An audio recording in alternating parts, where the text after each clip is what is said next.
All right, now I'm mad. I just spent all that time. I got deep into it, man. I don't know how good I was doing, but still. Yo, man, what was that, man? It's like I had some technical difficulties with my mic, but we're back now. It's your man Donald King here to do his thing. You know, as I mentioned earlier, well, y'all didn't hear it, but the point of tonight's podcast is getting into the ridiculousness that is American political theater. I think I made some pretty good points in the last go around. I'm not sure that I can recall them because I'm always reading principles in real time, but we're going to see if we can pull it back. By the way, you'll have to forgive me. I'm a bit fatigued. I've been using the Avatar perspective all day. My brother Mark, he sets up these threads for these question and answers on Reddit and whatnot, where people have the opportunity to interact with me directly and ask me as many questions as they like. You know, the people who know me and have access to me, they choose not to ask questions and to instead make assumptions. People who don't know me are the ones who ask the questions, and everyone seems to be, well, they're pleasantly surprised by the answers. Especially by the fact that I'm not trying to convince them of anything or make them believe me to one degree or the other. Just want them to think and be honest. And when they think and they be honest, when they think and they're honest and they consider the things that I say, they're like, oh shit, you make a lot of sense. And I'm like, thank you. I try. But anywho, tonight we're going to get into the subject of American political theater. All right. Now, it's a shit show. It is fucking awful. It's always been awful, but it's really, really, really, really bad. What makes it so bad is that it's poor storytelling. Okay? It's poor storytelling. Now, if you're a writer of any kind, if you have any sort of talent for piecing ideas together in ways that lead people on a journey, if you have any sort of writing talent whatsoever, then you look at what's been happening in the political sphere and you should feel offended. And I'm talking about for the last 20 plus years. It's just been bad writing. They rely exclusively on the pride and competitive nature and spirit of aggressor ideologues to pull a shitty story off. You should be offended. You should be offended.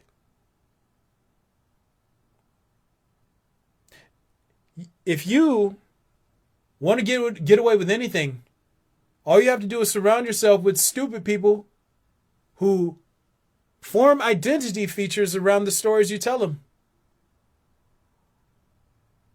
That way, they defend your story as though they're defending themselves.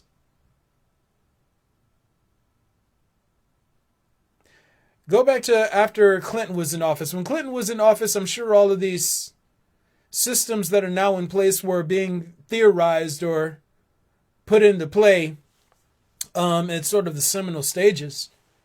But, when he was in office, the biggest scandal you had was he got a blowjob. Allegedly, that's all he got from Monica Lewinsky. Really aggressive policies towards capturing wealth from the central mass, the general population. Every person who's been in political power, their cabinet, because they're not the ones who are making decisions. They may ultimately be the ones who sign off on things, but it's not their leadership. They're just authority figures who answer to higher authority figures. So in all sense and in purposes, they're puppets. It's always the same people behind the puppets making the decisions, but under different regimes, you get different looks from the puppet masters, right? When you get like George W. Bush in office and everybody who's sort of the Republican vein, of the conservative vein, you get a bunch of bullies. A bunch of petty, insecure, greedy, selfish bullies. When you get the liberals in charge, you get a bunch of progressive, hippie, women-empowered bullies. Everybody trying to compete, everybody trying to force their will onto the other. And going back to the point of Clinton, you know, he enacted some policies, but it's like there weren't a whole lot of scandals. Then you get Bush in office, and the whole world thinks he's dumb. But he ain't afraid of a fight. From Texas. I ain't afraid of no fight. That's how it goes, right? So you get a softy who's a liberal. Oh, he's so soft. He's so likable. Oh, he's so soft. He's so likable. What a gentleman. Oh, he's so great. Then you get a Republican. He's a brute. And it's just two puppets being controlled by the same entity, getting the same results every single time, inching the population towards collapse so that a handful can live and benefit at the expense of the rest.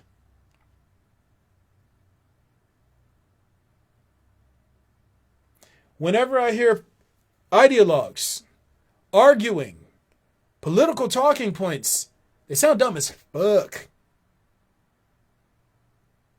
When they're talking about who should be in charge, the people who are in charge aren't in charge. They're not making any of the decisions. They're not. You want to know why? People can make predictions using cartoons like The Simpsons?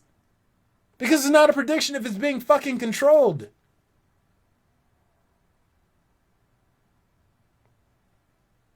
Right now I'm speaking as an avatar. All right? To you all, at the ground level, to you, especially if you're lost in the stories and all the actions that get sort of set into effect by the stories, then all of this seems wildly complex. From a larger scale, you simply see a parasite in the form of a virus that is what we refer to as society, putting the squeeze on its virion towards making them put a squeeze on the planet. They're moving into the subdue phase. Now, this is following a pathology. It's adhering to a pathology. It's just what comes in the sequential progress of a disease. But if you're on the ground level, you're like, oh no, this puppet means this, and this puppet knows that, and this. And if you're lost in the competition of it all, then why this is all just unfolding, and it's all happening so fast. It's just a parasite trying to overtake a host from the grander perspective, which goes back into the point of American political theater. Look at there are two presidents in the history of this country that aren't part of the same family. I think it was James Buchanan. I think that was his name. Was it Buchanan? I have to look that one up. And then there is Joe Biden. Now, I want you to sort of look at this all in the grand scheme of things. Around the world, authoritarian and or dictatorial leaders have risen to power. The police and police entities around the world have been armed to the teeth and turned against the masses towards subduing them. There are stories of shortages of money, reasons to raise inflation, all this blame rhetoric floating around.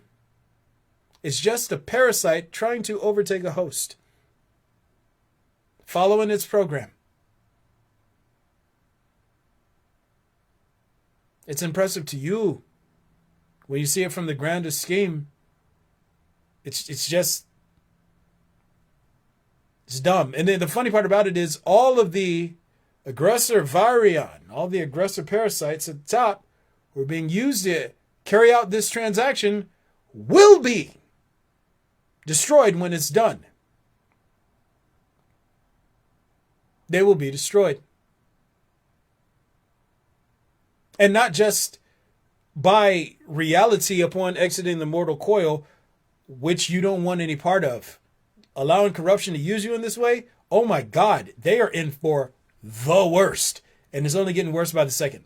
But I mean, like, even corruption, the way corruption works is once it uses you, it disposes of you. It has no further use for you. You think that you're benefiting yourself and you're going along with its plans. The whole time, it never lost sight of you. It never lost sight of the power that it lends to you. And it is absolutely going to recoup it upon you completing the task it sets you out to do. It's very much like what happened in The Dark Knight with Heath Ledger's character as the Joker towards the beginning of the movie. I don't know if you guys recall that, but it was basically they were pulling off a heist. They were robbing a mob bank, I think for some like $50 million or something like that. And all of a sudden, the people who carry out one task, as soon as they carry out the task, the people behind them shoot them and kill them. And then, when they get done and they go and they carry out their part of the plan, the people who pick up from there shoot them and kill them. It's a domino effect. That's how corruption always works. Once you're no longer of use, you're expendable. And once you're expendable, everything you did in service to corruption, you're going to have to pay for to reality. But back to my point. In the history of the United States government, there have been 2 presidents that weren't part of the same family. Joe Biden is the 2nd president that is not part of that family. So, just to put this into proper context, dictatorial leaders or authority figures have been risen to power in all these countries around the world, right? The police have been radicalized. Police cultures have necessarily been corrupted, and they hand-selected corrupt people to act against the populace, to take their anger and frustrations out on whoever they were unleashed on. Trump came into power. He was being rejected. Not just at the American socio-political level, but from around the globe. So, in order to enact some of the more aggressive policies, mandates and whatnot, you bring in a stooge. Bring the stooge in, let them rise the cost of living so that you can put a bigger squeeze on the population. Let them do all the dirty work, take more money from the people, then bring the authority, and worst of all, get people's minds to equate everything that's happening now with a liberal agenda.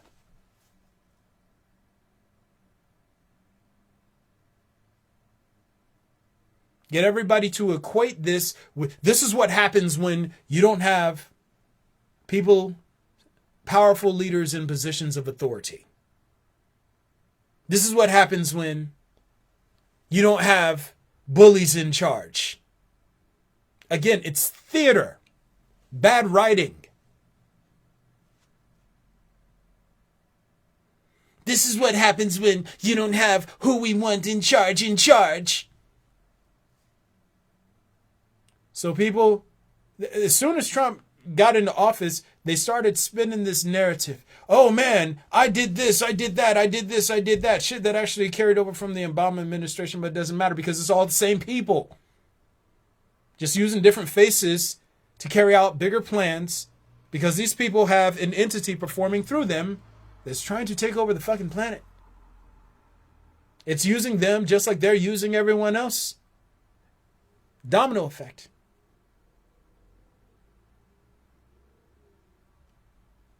And it's just a fucking parasite. But yeah, this dude gets in power, starts creating a bunch of stories. Basically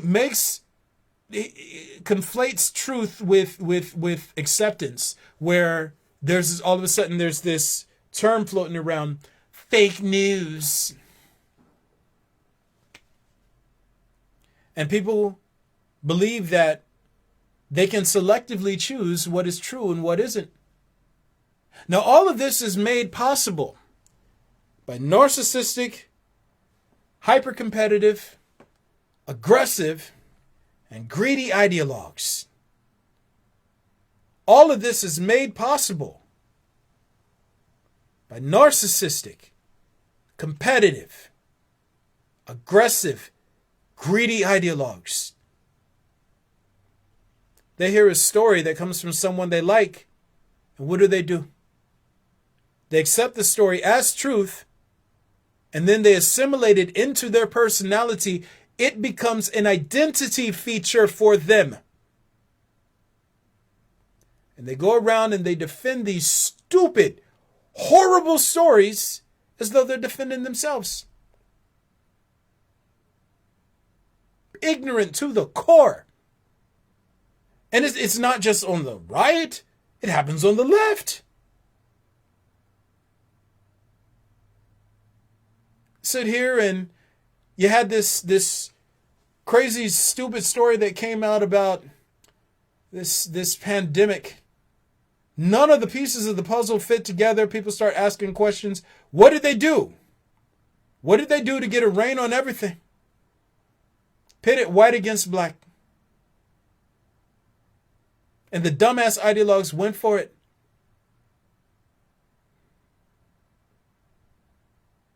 Us versus them. They're trying to stop us. Yeah. And their stupid ass desire to compete helped inch them towards the slaughterhouse.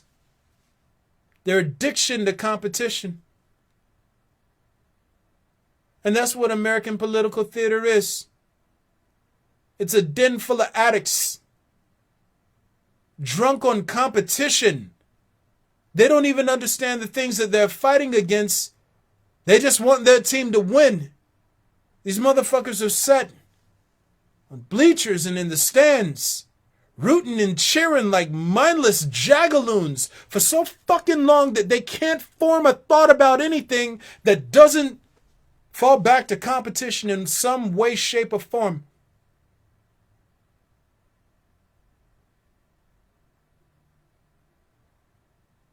And it's always ideal. It's always competition, isn't it? It's always tribalism, isn't it? Us versus them. And it doesn't just stop with the political arena. It doesn't stop with race. When there's no one to fight against and you're addicted to competition, you come up with reasons to fight. You come up with reasons to compete and be aggressive. What is competition? Competition is an attempt to dominate someone. If you are addicted to dominating people or trying to dominate people or wanting to see people dominated, and you have a literal chemical dependency on seeing things dominated, you think like an addict. You're dumb as fuck.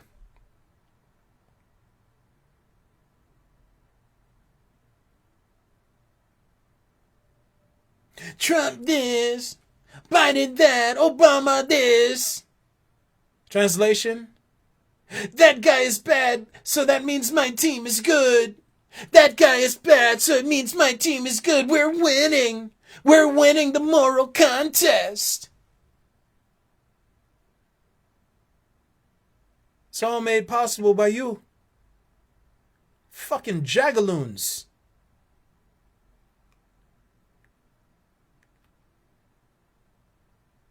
Competition is an addiction. Instead of understanding the problem, you just want to compete to be right. My brother Mark, he put me on this Reddit thread And he created this circumstance in which people from around the world, I don't know how far this Reddit thing extends, but I know that Mark is over in the UK. But people are asking me questions directly as Avatar. And wouldn't you know it, there's always, like, there are a lot of people who come and ask, like, good questions. Hey, what do you think of this? What do you think of that? And without fail, there's always some ignorant jackass showing up trying to compete. Some stupid ass ideologue, some petty, insecure, ignorant person who's internalized these stories they got from authority figures, and who've accepted these things as identity features, who want to fight to defend their identity features instead of pausing, observing properly, and thinking for 2 goddamn seconds. And right now, I'm mostly pissed at people in America for fighting over bad stories. Like, it'd be different if the stories were good. It'd be different if the stories were good. Like, it would be different if, like, the whole story surrounding the pandemic and everything, it'd be different if it was good storytelling. You know what I'm saying? Like if you had some Academy, like, man, shit, get Steven Spielberg on the case, or some good screenwriter to, like, help construct how you're going to disseminate the information. But no, man, they got these people in intelligence agencies who are shitty writers trying to enact these movements, and the only thing that they have is a saving grace. The only thing that actually just lazily glues everything together is ideologues' stupidity, their greed and their selfishness and their pride. Those stories rely on people being too stupid, too dumb, too full of themselves to critically analyze them. And again, as I'm speaking as Avatar, right? This is just a parasite trying to overtake a larger portion of a host. It's no different than what happens when you have, let's say, the flu, and then all of a sudden you enter into a deeper phase of the flu because that motherfucker's trying to aggress and take more from you. Hit harder. It is a disembodied life form, a hive mind performing through non-connected cellular building blocks. Human virion. It's just a parasite. To y'all, if you believe the stories, then oh my God, the economy's collapsing. There's not enough money. There's a coin shortage. Oh my, inflation.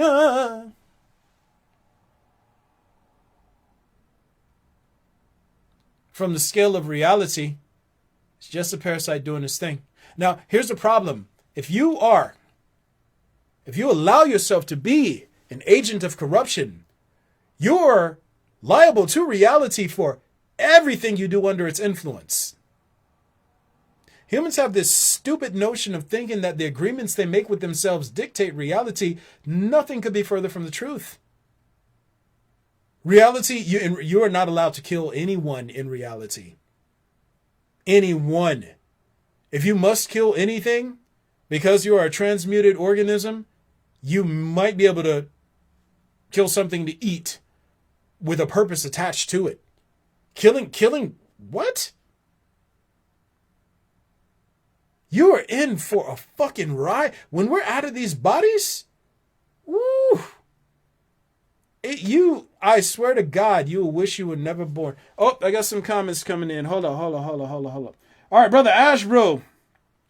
Thanks for fixing your sound. Hey, Donald, do we give authority to corruption, or is it something else? Can you describe the alternate idea, blind leading the deaf? I like that one. Yeah, so let me answer your questions, 111. Do we give authority to corruption?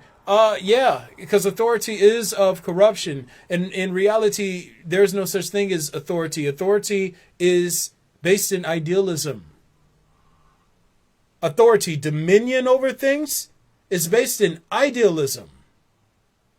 Okay? Like, it's an idea. For you to say, oh, yeah, this is, I have the power to determine meanings, order, and the outcome of events. I have the power to make people do what I tell them to do. If everybody agrees with the idea, but if no one agrees with the idea that you have the power to tell them what to do, then the authority dies instantly. People can look to you for leadership now. Now, leadership is a function of reality, but it's emergent. It isn't based in idealism. So you'll look at, like, let's say, a pack of wolves. A leader emerges naturally, like it's understood. There's a general state of understanding. This is the leader. Authority figures, that shit is imbued. It only exists within ideas. So yeah, authority in itself is of corruption.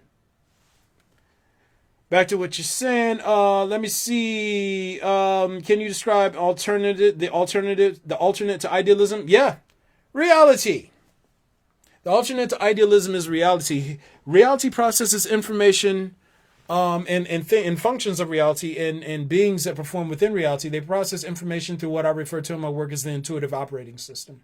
And the intuitive operating system, it is a combination of observation, reasoning, honesty, and understanding. No ideas are needed in there. So you need ideas for things like transmutation. Like, okay, so let's say that as being human, I'm an incomplete life form. Now, if I'm an incomplete life form, I have to figure out how to survive. I have to get an idea of what I can do to supplement and offset my natural limitations and deficits. I need ideas. I don't operate through the intuitive operating system. And if I don't perform through the intuitive operating system, then I can't hear nature. If I can't hear nature, I can't hear reality speaking to me, then it's like, you know what? I need to come up with knowledge systems. I need to come up with knowledge systems to help me navigate and map out the world around me. I have bottom-up reasoning as opposed to top-down reasoning. So I need ideas to do that. Intuition, I would say an intuition-based reasoning, which is, it's a combination of reasoning, honesty, intuition as a sensory faculty, and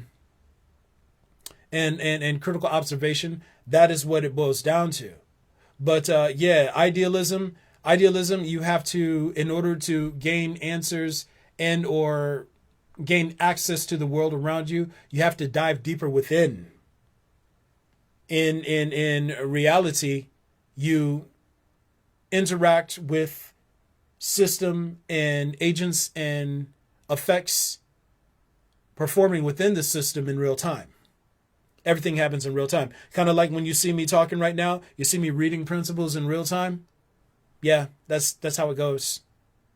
Like right now, what you see me performing in the way of explaining principles is like a scaled version of how the shit works in reality. So if you're looking for an alternate to idealism, what you're seeing me do is translate that alternate into idealism-based languages, if that makes sense to you. Yeah. All right, cool. We got some commenta. So the presupposition that we are something else can be above or below anything else is an assumption. That is, we are jumping to an unconnected building block and then building argument and idea off of that cornerstone. Yeah, that's exactly what it is.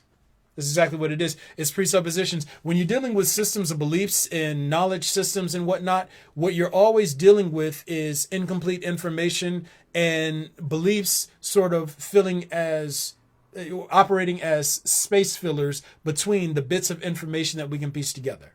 All right. So in idealism, there's lots of assumptions. There's lots of inference. There's lots of speculation and things of that nature. And you're welcome for me describing that to you. But this is the way that it works at a mechanical level.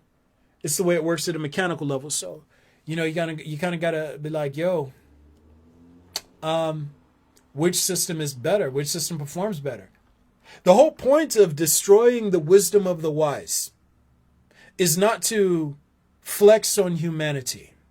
It's not to say, look at me and how superior I am to you. It's to show humans all the ways in which their mode, their way of processing information and reality is unreliable. And the reason why it's important to show humans that the system, the mode of processing information and reality they look to for guidance is unreliable is because right now they made a lot of really aggressive actions towards the system of reality based on incomplete information. Based on incomplete information. Kind of like the people who were in the top of the political sphere and or at least at the top of the socio-political sphere, and we'll look more to the sort of supply side of legislation, so to lobbyists and multinational corporations and things of that nature. Right now, they think like addicts. They process information like addicts, and and this is a scenario that I was using before. I want you to think about it like, imagine being addicted to playing a game, the game of Monopoly. And you're playing this game of Monopoly and you're trying to win. Only problem is, you're playing this game of Monopoly in the middle of a busy intersection late at night without working lights on a planet that's about to get blown up. Now, if you're addicted to this fucking game, the only thing you can see is the next square you're trying to get to. You only see what you desire. You only see what you're trying to accomplish. You can't see the effects of what you're doing. You can't see the consequences attached to continuing in this course of action. The only thing you see is what you want. When you do that, yeah, maybe you capture that space. But then you get hit by a car. But only damaged enough to be broken down so you can't make it to that spaceship over there. So you're just on time. You're just in time to be there as the planet blows up. And I know a lot of people are especially of the nihilist view where they're like, oh, I don't give a shit. I'm ready to die anyway. I don't give a shit. Because they think they're going to oblivion. They think that they're going to a place where there's nothing beyond that. There's something beyond that. You honestly think life came out of nothing and returns to nothing? There were principles in place before humanity, before this planet, before this galaxy. Before the body of this universe, before the species the body of this universe belonged to, before the higher life form we all belong to, there were systems in place, principles. You think you get out of reality after making messes everywhere scot-free? Are you fucking insane? You serve as an agent of corruption. You answer for everything you do. Period. It's not negotiable. Reality doesn't care whether or not you're willing to accept it or agree. I got some more comments coming in.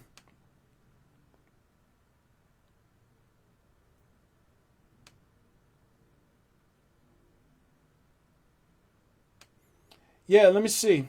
How can we undermine the presuppositions we've already taken for granted, because it seems we are held to them until we see their falsity for ourselves? Because I understand what you're saying, but the presuppositions remain, albeit subconsciously, till I become aware of it. Well, this is the whole point of reasoning and honesty, Brother Ashbro. Like, someone asked me in one of the Reddit themes, and I'm probably going to just copy and paste what I wrote. Like, these are long, extensive answers, like just days of people asking me questions. But when you strive for reasoning and honesty, one of the very first things that you're going to realize is that you're not at the center of everything. You are not the star of reality. When you start prioritizing being cognizant and aware of the impacts you make on the world, as opposed to sort of trying to force reality to conform to match your inner story, all of a sudden you start to your thinking, your intelligence level starts to rise. When your intelligence level starts to rise, then all of a sudden shit starts fitting and flowing together. You're like, oh shit. It's kind of like, imagine you got on your little headphones, your earpods, and you dancing through a field of landmines. And all of a sudden somebody off on the side gets your attention and does like this. And you take those pods out and the person yells, "Hey, look down, pay attention. You're in a fucking minefield. Stop dancing. Pay attention. Tiptoe out. Come in. Look, I know where the mines are.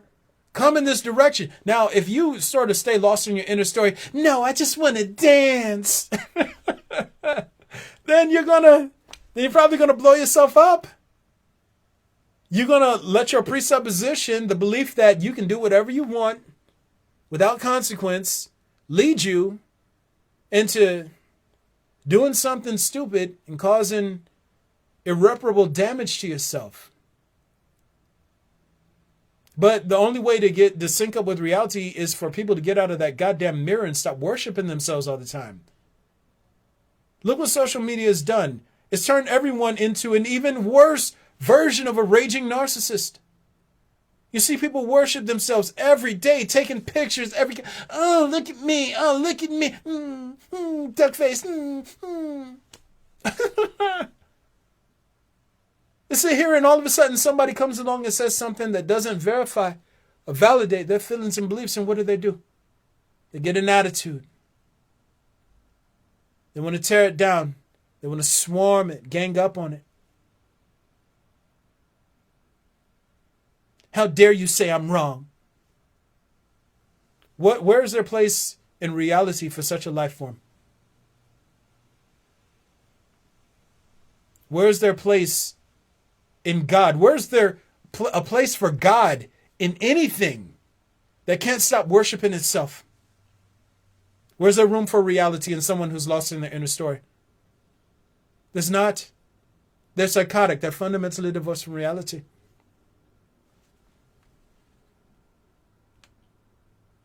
Let me see.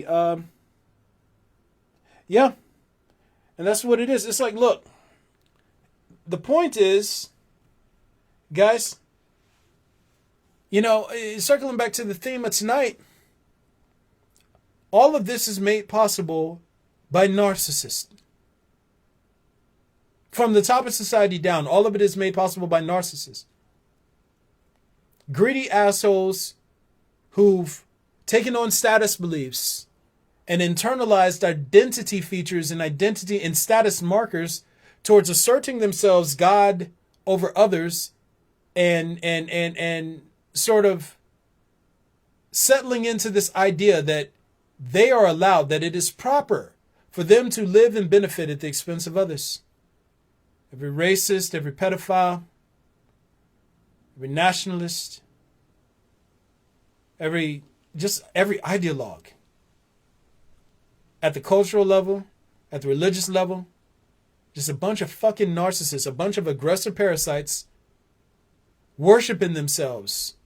Me. They don't even understand what they're fighting for. I was talking to my brother today, Rube, and I was explaining to him American political theater and how it's all facilitated by these cowardly ideologues.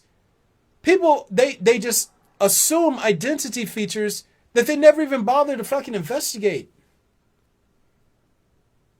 They never even bother to think about. Oh, this is my tribe. This is my people. Oh yeah? What do they stand for? You just don't understand. You don't get it. You're not with us. No. I'm not. Maybe you're right. Maybe I don't understand. So explain it to me. What am I missing? What do I not get? Oh, well, you see, the other guys are bad, and here's why we're good. No. What are the core principles that serve as your functional motivation towards life. What are the core principles and why do they make sense to you? No, see, it's life, liberty, and justice. So you don't understand a fucking thing. You just want to fight with somebody, and this gives you an opportunity to take your anger and frustrations out on somebody. You just want to compete. You call yourself this thing because it's an excuse for you to define yourself against someone and try to dominate someone so as to bolster your own sense of potency, isn't it?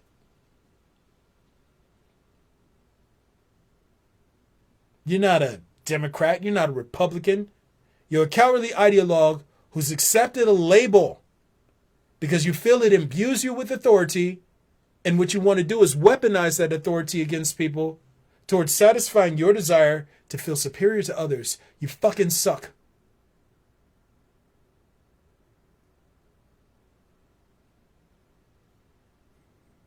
Suck.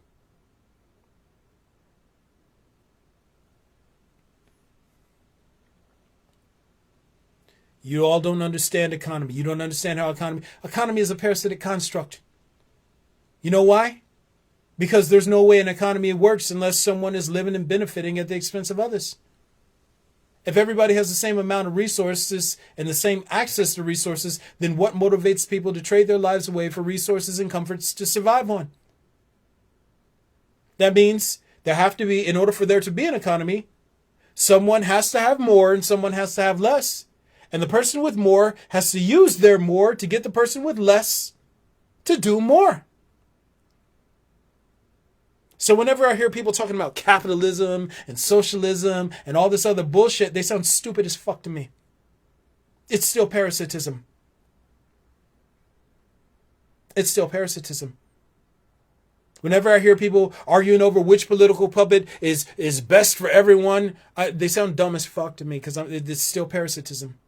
It's still a disease trying to overtake a host.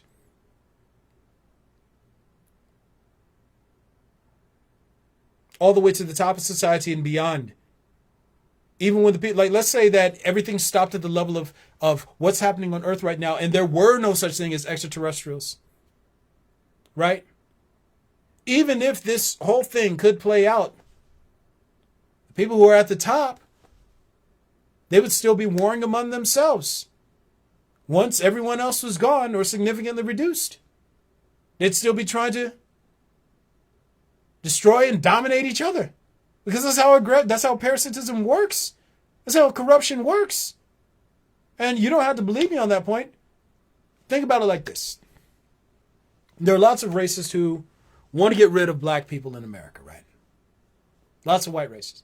Okay, and black people only make up 20... No, we don't even make it. We make up 12% of the population here. So they're just bullies. They outnumber black people 5-1. Easily. It's ridiculous. But still, if they got rid of all the black and brown people, right, it'd only be a matter of time before they came up with something else to create division because they're addicted to competition. Once you get rid of the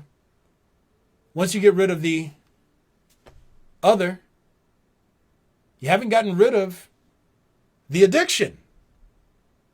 So then it becomes men trying to dominate women. Then it becomes poor versus rich. And then within poor and rich, then it becomes one religion versus the other. And then within the religions, there become new factions. Hence why there are 40,000 sects of Christianity. Because this is how it works at a species level.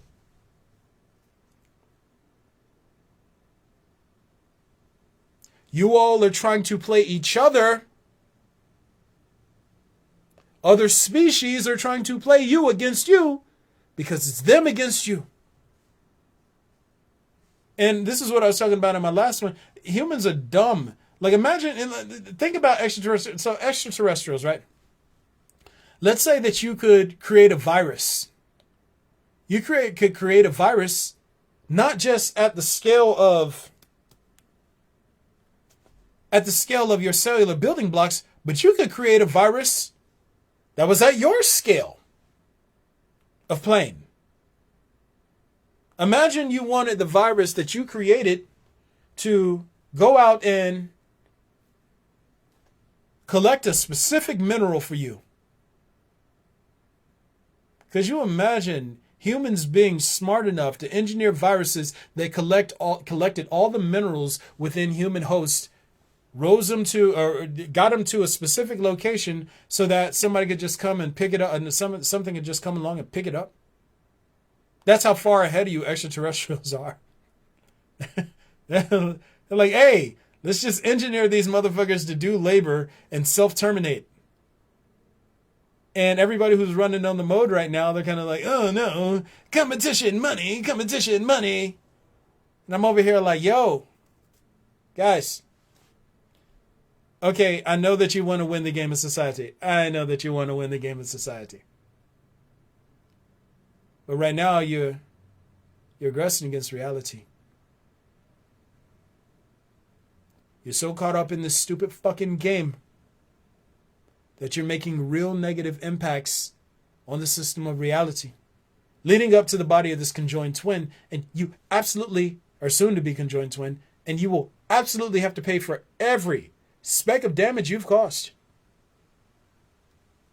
It's not a fucking game.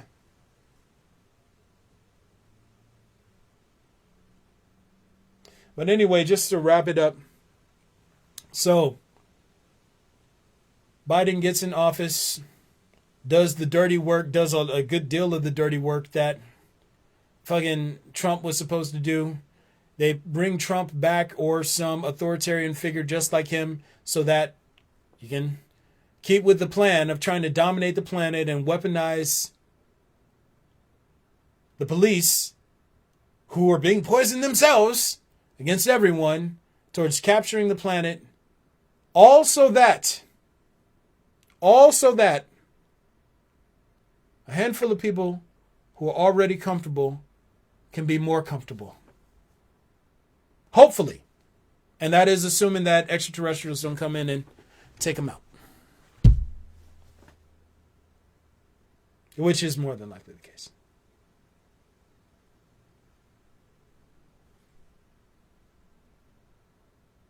It's dumb. I'm more pissed at the fact that y'all got taken in by terrible storytelling. That you can't be that fucking dumb. It's bad storytelling. If your pride is so strong that it makes you form identity features around shit that doesn't make sense, you're dumb. And this goes to the top of society too. Like, Jesus Christ, you got handed a shitty playbook. When you're comparing yourself to other humans, yeah, you think you're ahead. When you compare yourself to where you were before, yeah. Whenever you compare yourself to yourself or compare yourself to something that you perceive to be less than you, you're always going to look great. Always. When you compare yourself to things that can perform at your level and above, maybe not so much.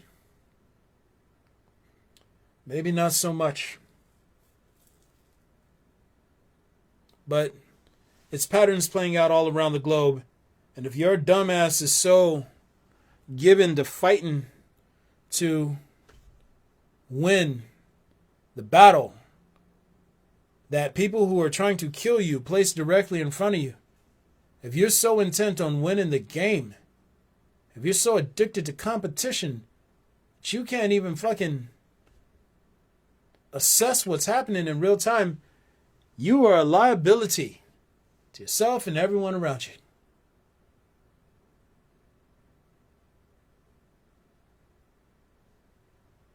It's been terrible storytelling. The fact that you've been perpetuating the stories, it makes it even worse. Anywho, I'm going to go ahead and get out here. I got stuff to do, man. Guys, y'all already know what it is. This is Sorting and Sorting Principles with Donald King. I'm Avatar Cycle 13. Right? I shoot these podcasts on Mondays and Wednesdays, on Facebook Live. I I try to fly them over to my YouTube channel, but it's like, I'm way behind on that. I really do got to get caught up on that. I'm like almost 20 episodes in the hole, man. I need to get on it. It's on me. I can't blame anybody but myself. But yo, that's what it is. You can catch me on Instagram. I'm Avatar Cycle XIII. It's Avatar Cycle 13, and also I post content to Medium. I actually just posted a piece to Medium not too long ago. That is a foundational piece for a lot of the work that I've been building prior to that point. Ironically, which is the cool part about working in principles, I don't have to work sequentially. I can work up, down, side, left, right, wherever. Again, I'm not describing what I think, feel, or believe. I'm describing what I see. Because I describe what I see, I can fill in the colors wherever I feel. But I'm not here to dominate anybody. I'm literally here to help. I'm here to help you. At the individual level, at the group level. I'm not here to flex on you. I'm not here to... it's not an ego thing. This is me trying to do my part. Right? Hopefully the negative impacts I've made on reality myself are offset by all the work that goes into this, because it is a lot of work, and a lot of days it is thankless work. Most days it is thankless work.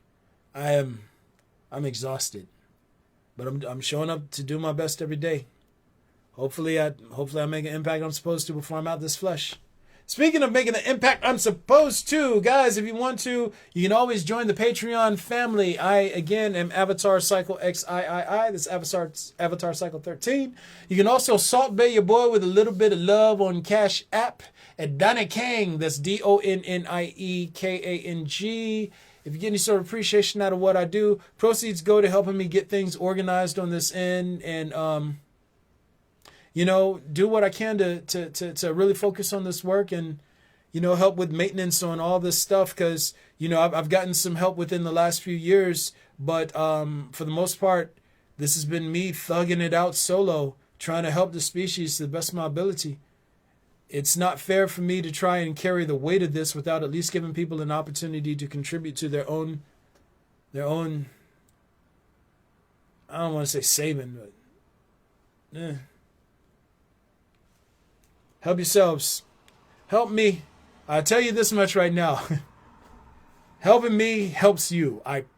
That much from what I can see through the Avatar perspective. Helping me helps you. Do with that what you will. Guys, I appreciate you. Thanks again for tuning in. And, let me see. Oh, wait, we got some more questions. Soon to be conjoined. Yeah, soon to be conjoined. So basically that's what the point of an avatar is. Avatar, again, I'm hosting a function of reality. This function of reality, it is basically the point of it is, okay, so with most life forms that are tuned to reality, their faculties of intuition work, and reality can implant understanding. It can implant awareness directly into their consciousness, which is how nature for the most part is automated, right? But humans, because we process information on reality primarily on idealism, what happens is our faculties of intuition have gotten corroded. They've basically broken down. They're non-functional. So reality sends one of its agents to speak to the species, to try and communicate with the species through idealism, to try and help them understand how the system works at a functional level. Like, look, hey, guys, reality is like, look, hey, guys, I was here before you. This is the way the thing works. I know that you all have your own symbols and meanings and feelings and beliefs and all those other things. None of that shit means anything to this system. Listen to my agent explain to you the mechanism of this system so you don't violate the system and incur penalties from the system. I'm going to send something to help you because I know that how I would the path through which I would normally communicate with you isn't functional now. And that's what an avatar is. And then also on top of that, this thing, once it's out of the body, once it's disconnected from my body, I wonder if we ever get disconnected, to be honest. Because for some reason, I'm seeing that I'm going to be with it when it does a lot of work on the other side too. It's weird. I didn't expect this to be my life, but it's what it is.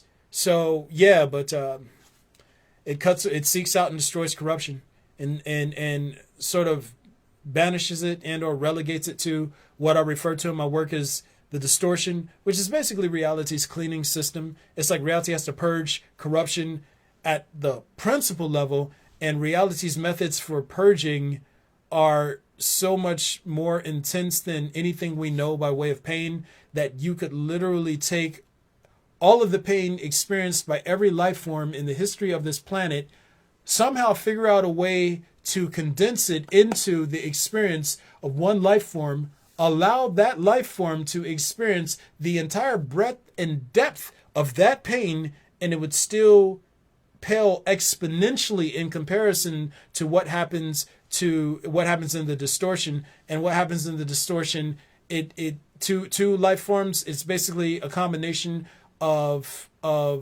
it's based on a combination of what they do in the way of negative impacts on reality and the level of corruption they host within them, which ironically is sort of intertwined in that the more corrupt you are, is the more negative effects you're going to make on negative effects and impacts you're going to make on reality, and the more corrupt you are, is the less you're going to care about trying to rectify them and bring balance to them. So they're mutually inclusive things. And then also means dumb means deaf, and you can't speak for yourself, I guess. Back to the point of a conjoined twin. So right now we have a parasitic twin burrowing into, cannibalizing, and transforming the body of this universe right here.